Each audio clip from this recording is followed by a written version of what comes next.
Cordovez with Adam Schoenfeld, plausibly live from Bellagio, with a scoop. Hello. Now, we keep talking about the old days and joking about the old days, but Blair Rodman has been playing the World Series since the 80s and has gone through all the transitions, and he just won a bracelet, $700,000 the other night, and he's a real gambler's gambler. Great guy. Blair is a player that a lot of people maybe don't know about, but the insiders know about. Yeah. He's a really good player. He's an excellent golf gambler. He knows everything from the old days, and he just won a bracelet, which is fantastic. Yeah, he's shown these young kids a thing or two just winning the other day. Yeah, although it's like disturbing because Blair doesn't look that old to have been playing in the 80s. No, that's what's funny. He must have been either 11 or 12 years old, or the golf has kept him in good shape. He might be juicing on the HGH or something. So Blair, you just won your first bracelet after many years of cashes and a lot of success in poker. And I've played with you, and you play a very, very smart, very tricky style. But you wrote this book, Kill Phil, which advocates this kind of simplistic, although effective, but very annoying style of moving in and putting a lot of pressure. How do you reconcile the two? I never said I played the Kill Phil method. You know, it was when we wrote the book. Lee and I actually had a very big outline on this great book we were going to write, and it was at the time when Harrington was ready to come out, and these other books came out. We had the manuscript, but we didn't have this. Was before we had the manuscript, and I said to him, we had the outline, and I said, you know, Lee, I said, we're going to get lost in the flood of all these poker books come out, and you know, we're not that big of names compared to Harrington and the other people. Right. We got to do something different, or I'm not going to do the work it takes because it takes an incredible amount of work to write a book. So I came up with the idea. I said, Sklansky wrote this thing, and I think we can expand on it. And for new players coming in, based on a kind of the thing that gelled in my line was when Phil laid down the two queens. I think it was in 04, face up, and the guy showed him a bluff, and Phil said, "I'm not playing for all my chips." And I said, you know what?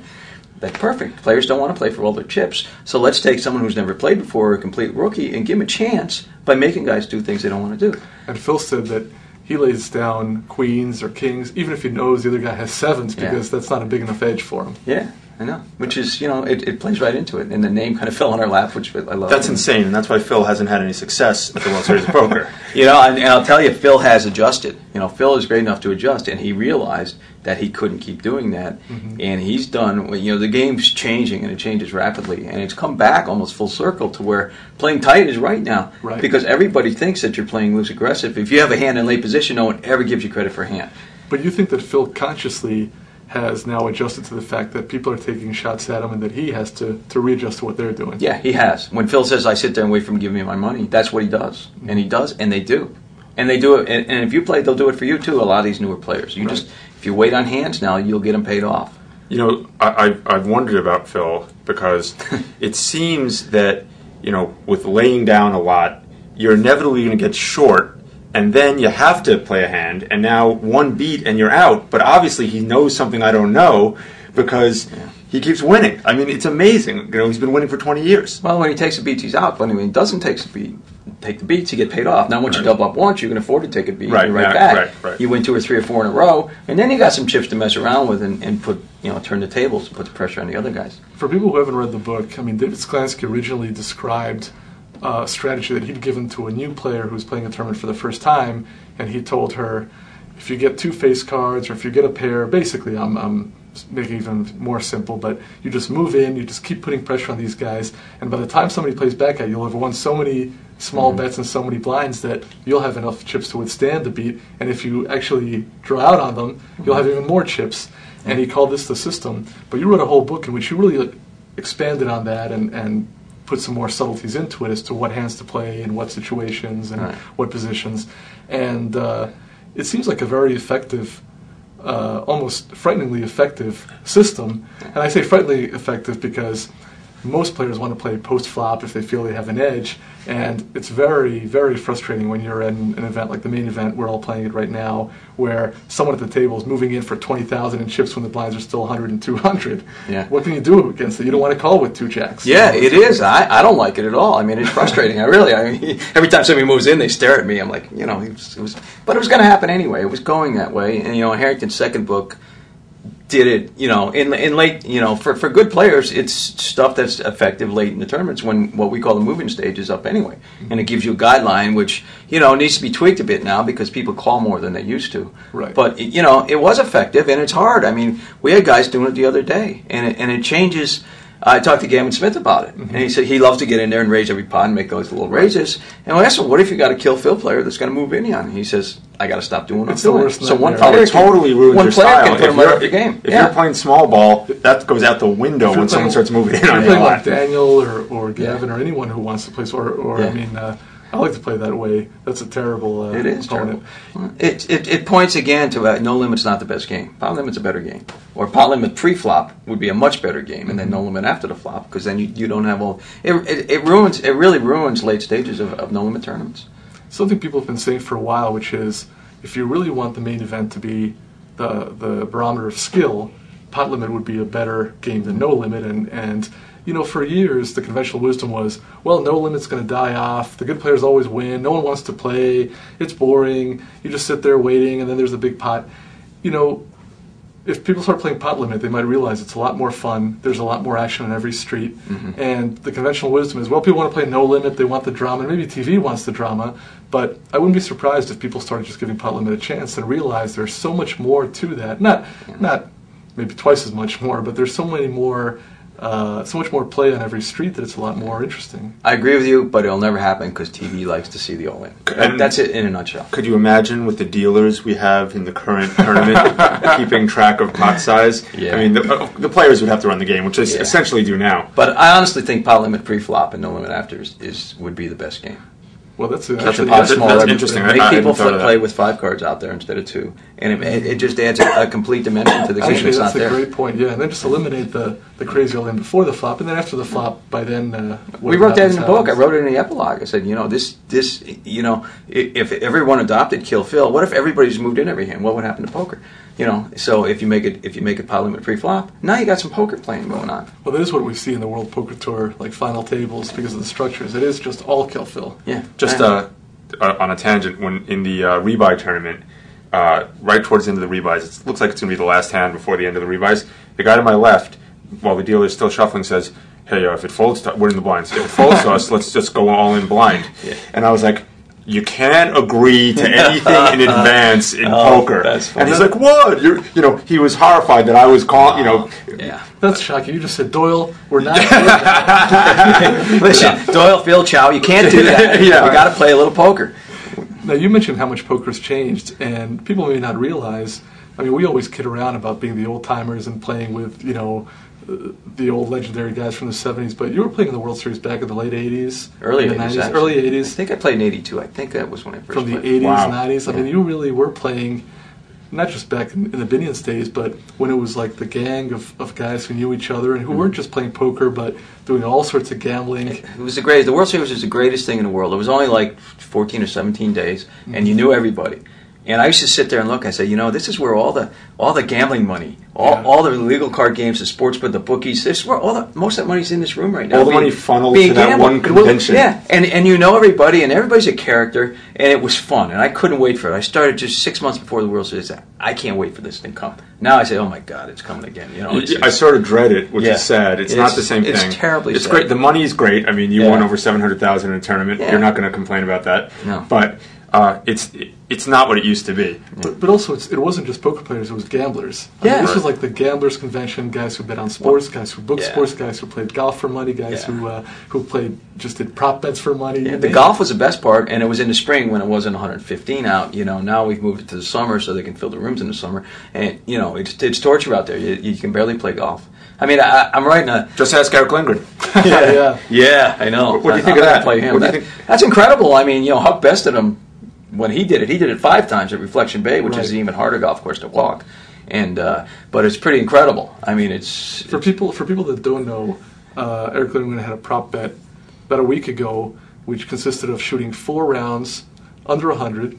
Carrying his own bag in one day, and here in Las Vegas it's been extremely hot, as hot as it's ever been. It's like 110 degrees plus, and he did it. He lucked out in that the week he did it was slightly cooler, not cool by any means, but I could barely walk from the parking lot into the Rio without feeling like I'm going to die. It was amazing. And what you're referring to is Huckseed had a bet in which he had to shoot under a certain score, 5 rounds in a day, same thing, no cart, no nothing.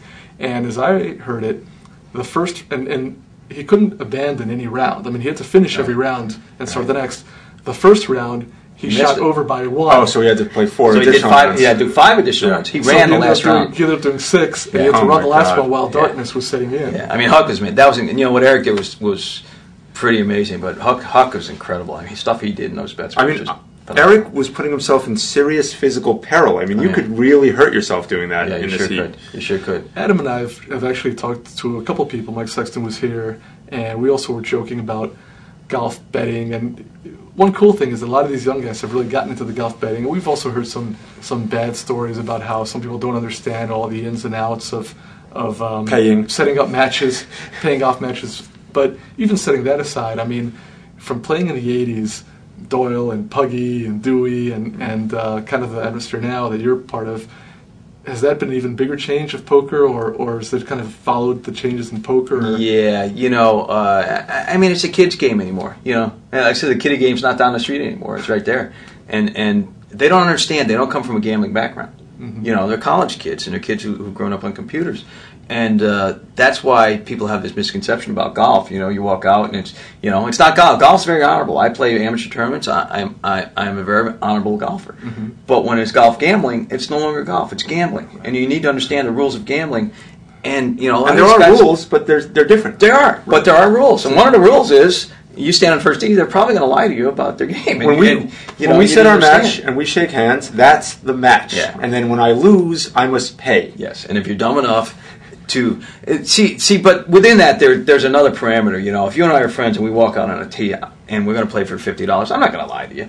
You know, I'm going to make a match where we can go out and have fun. I have a whole group of guys, probably 30 guys that I play with. We know our games, and we don't, you know, we're not out there to cut anybody's throat. We like gambling, we like golf, and we play for small enough stakes where no one gets hurt. Mm-hmm. But if you're going to walk out there and say, let's go play for $1 million, you know, and I'm a 19 handicap, and you go, okay, I'm 15, let's go play, then you're just stupid.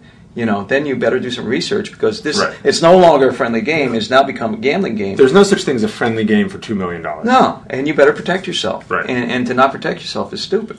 You see, I mean, one thing that I've always read, and this is why it's great to have you on, because you really know these guys that played with these guys. I mean, we know them casually, but not the way you know them.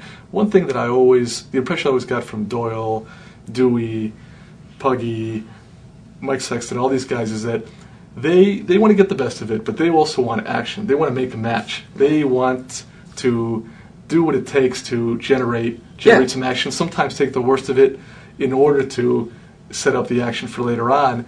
And one feeling I get from a lot of guys now, not all, but a lot of guys, is just that they always want to have the best of it. It's kind of, I mean, it's the same approach of poker, which is, I know what the right move is, I'm never going to make the wrong move. And in the gambling world, and this applies to sports also, if you want action, and if you really want action long term, sometimes you've got to compromise. You got to give action. You know, a lot of these guys. One of the quotes, and I think it's in our book, was from Doyle, and somebody was standing there watching, and then going, "Look at these guys." It says, "But they're gambling, but they're all great, and they're not compulsive gamblers." And Doyle looked at him and says, "We're all sick gamblers. We're just good at it." Right. And it's the truth. You know, these guys. I mean, people don't really understand how much gamble these guys have. Because number one, you can't get to the top of the world without playing out of your bankroll and without taking those risks. Right. And the guys that get there are the guys that have been lucky and played long enough to finally get there and get the bankroll. Mm-hmm. And a lot of them in the big game are going broke now. You know, I mean, they're just playing too high. You know, that's the gambling mentality. The big game is so big now. Yeah. I mean, you see these kids, and they're super great players, but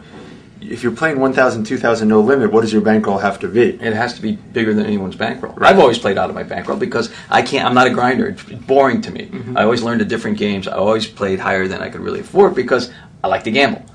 I really do. You know, sorry, but it's my entertainment. So what a lot of guys will do is I also know how to get an edge, and I will get edges where I can and make my money where I can. But if a gamble comes up and it's a coin flip and I like it and it's fun, I do that part for entertainment. You know, it's like these guys playing the props. Right. You know, they play the props. I was in the Parliament Omaha, the 5,000 rebuy last year. We're down to like 3 tables. I mean, it's a big tournament. It's one Phil Ivey ended up winning. And Phil and Doyle are playing props. and they're arguing about the props, Right. and they're doing everything. They're paying more attention They to got no clue what the cards Right. are. More And I attention finally to- said to Bill, I said, Bill, how can I get a read on you when the flop hits when you couldn't care less about what your He's hand just is? thrilled there's 3 clubs out there. Yeah, it's unbelievable. He doesn't have any clubs. Because I heard a really funny story about the props. I think it was David Benjamin was saying when the new cards came out and nobody could read them, and everybody hated them except him because he was playing props with Eli, and Eli kept missing his props because he couldn't see the cards.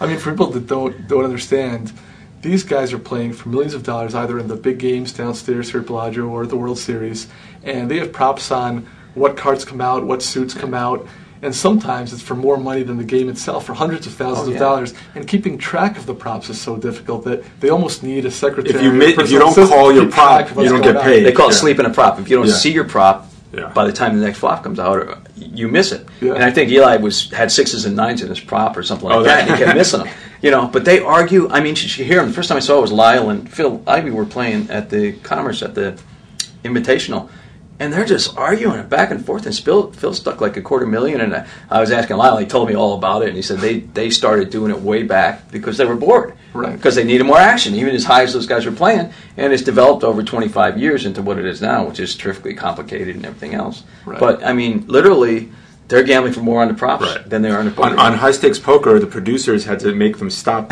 playing the props Yeah. because the show just became dominated by an only discussion of props. They banned the props. Yeah. They Oh banned my the props. Because it was ruining, they want some real conversation. Well, not that it's not real, but conversation about something other than the prop. Right? Yeah, so the bottom line is that they're gamblers. They like to gamble. Yeah, and some of these guys are less interested in playing the hands because now they're worried about the props. Yeah. When I first heard about the props, I thought, well, what's the point of that? There's no edge in that. I mean, I can understand it's fun, and a lot of it is the fun, and they just want gambling. But the other part is that some guys are sleeping the props, so if you're sharp in terms of keeping track of the props, you do have an edge.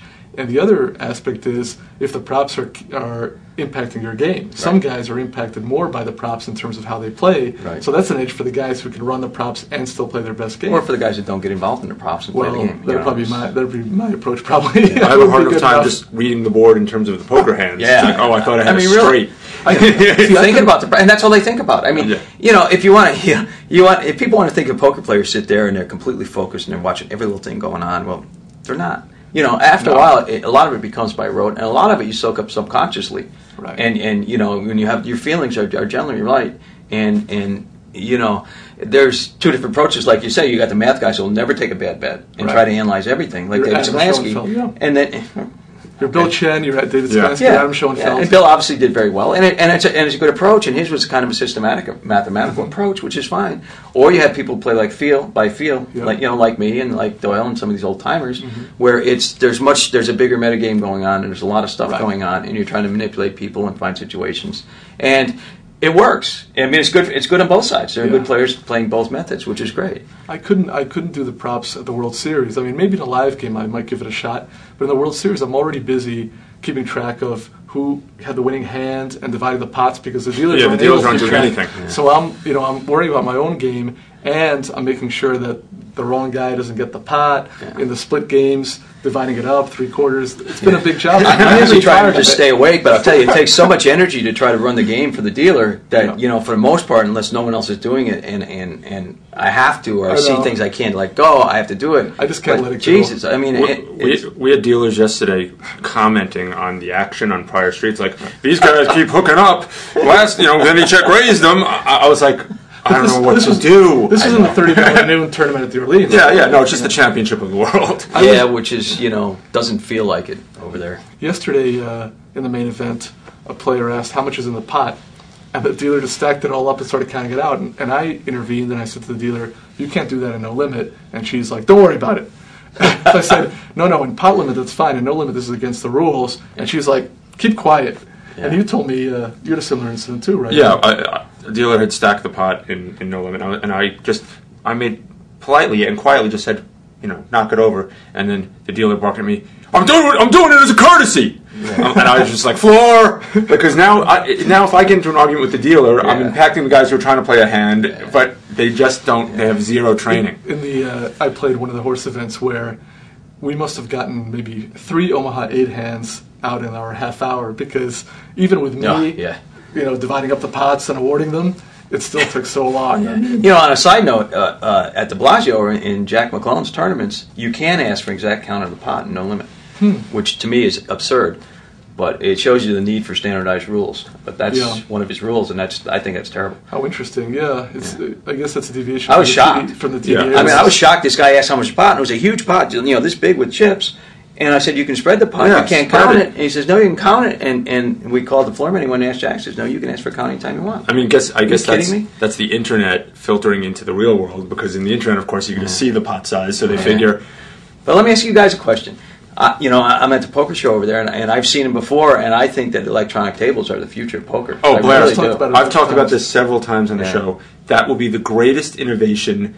Well, there'll be another one, but you're the no only chip one. passing, Yes. no acting out of turn. Pot is awarded correctly. Pot is split correctly. Yes. No marking of cards. Yes, it will stop all the cheating, just about. And you won't get 100 hands an hour like you do on the internet. Many more hands an hour. No shuffling. And all the inadvertent cheating, because a lot of it is not malicious. But I was playing last night where guys want to get to the break, they leave their cards, they muck out a turn, they're talking during the hand, and they don't even realize they're not trying to gain an edge, but the atmosphere lends itself to all these problems. You know, I'm one of these guys where when guys like lift their cards like this high to muck them, I always see what the bottom card is. Every time. And every once in a while I'll tell guys, hey, muck, but you know, I'm getting a lot of edge there. Well, yeah, there's so many flashcards with these dealers, and I try to correct them, but some of them are so bad, and they're tired, and you know, when you're tired, you sit back. When you sit back, you deal like this. Yeah, I see the decks but I have no affiliation with that company except that I want that instituted. That is, you know, you're going to lose a little some of the charm with the physical chips and cards. So be it. You're the first one I've heard say, I know I want the cards and the chips. Adam said it on the show about 3 or 4 times. I've been saying this since last year when I saw it. People have a knee-jerk reaction to.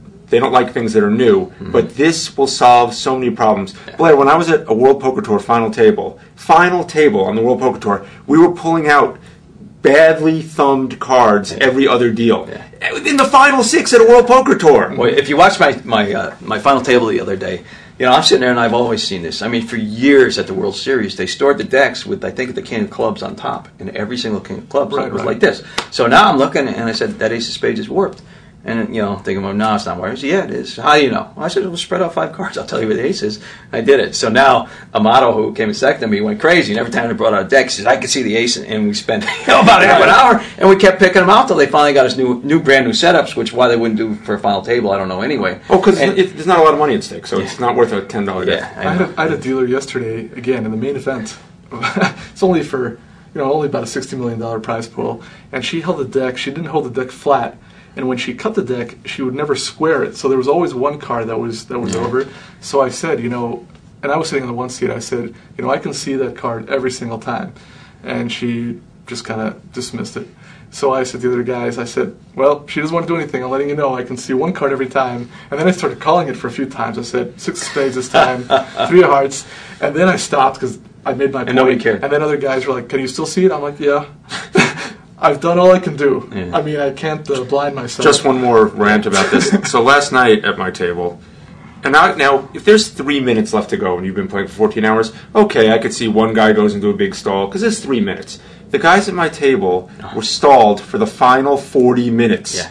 And I didn't do it. I also didn't make a big deal, so I put some of the blame on myself. But I just was too tired to even make a big confrontation. That's funny. But it was this is not right, guys. We got to play. I said in 2004 it was the same thing. It was the first day, and they stalled for the last 2 hours because they all want to tell their people they got through the first day and come back again.